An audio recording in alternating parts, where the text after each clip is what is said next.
बंधुओं, समाज में नारी के प्रति कठोर दृष्टिकोण कोई नई बात नहीं है, किंतु यदि यही कठोरता, यही आत्मचिंतन पुरुषों पर भी समान रूप से लागू किया जाए, तो समाज में एक गहरा और सकारात्मक परिवर्तन संभव है। नारी को ही सदैव समझाने का प्रयास किया जाता है, जो निश्चित रूप से होना भी चाहिए, परंतु आवश्यकता इस बात की है कि पुरुषों को भी समझाया जाए, उनके दृष्टिकोण, उनके आचरण और उनकी जिम्मेदारियों को लेकर उन्हें भी जागरूक किया जाए।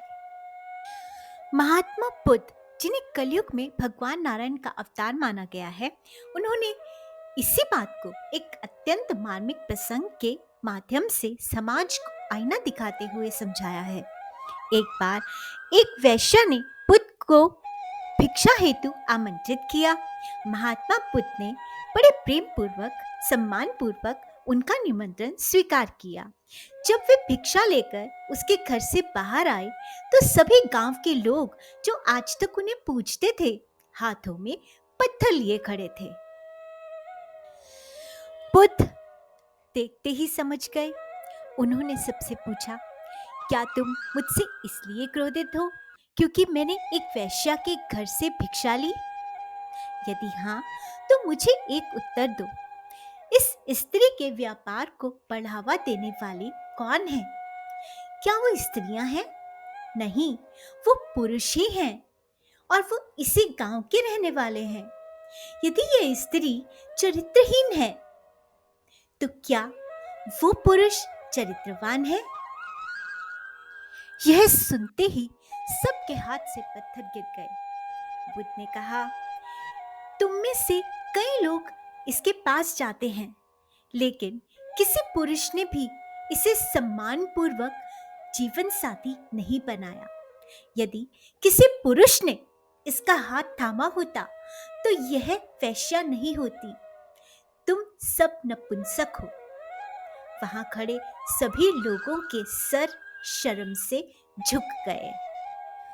संसार भले ही कर्म को देखे, लेकिन भगवान भाव को देखते हैं। गांव में रहने वाले बड़े बड़े सत्कर्म करने का दिखावा करने वाले लोग, जिनके लिए उस वैश्या के घर जाना सिर्फ एक मनोरंजन था, जो मन मर्जी थी, कोई जरूरत, कोई मजबूरी नहीं थी, बस एक खेल था, उनमें से एक के भी हृदय में उस स्त्री के प्रति उपभोग की बजाय उसके उद्धार की भावना नहीं आ गई। और उस स्त्री जो ना जाने किस विविधता के कारण उस कुकर्म में फंसी हुई थी, उसके हृदय में बुद्ध के प्रति सच्ची श्रद्धा का भाव उसका उद्धार कर गया।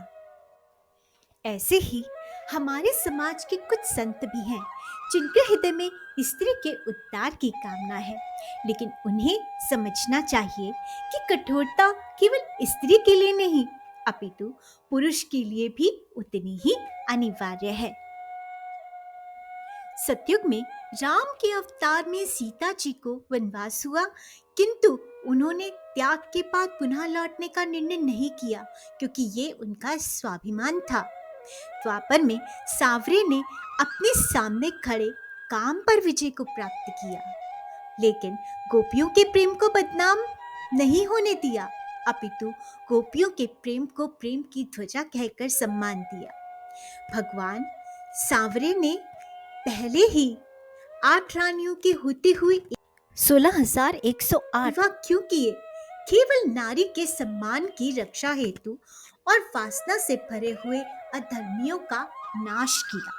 समाज का पुनर्निर्माण तभी संभव है जब नारी और पुरुष दोनों को समान रूप से समझाया जाए, समान रूप से सम्मान दिया जाए और आत्मचिंतन के लिए प्रेरणा दी जाए। यही बुद्ध की शिक्षा है, यही सनातन धर्म का मूल है। श्री राधे। समाज का पुनर्निर्माण तभी संभव है जब नारी और पुरुष दोनों को समान रूप से समझाया जाए, समान रूप से सम्मान दिया जाए और आत्मचिंतन के लिए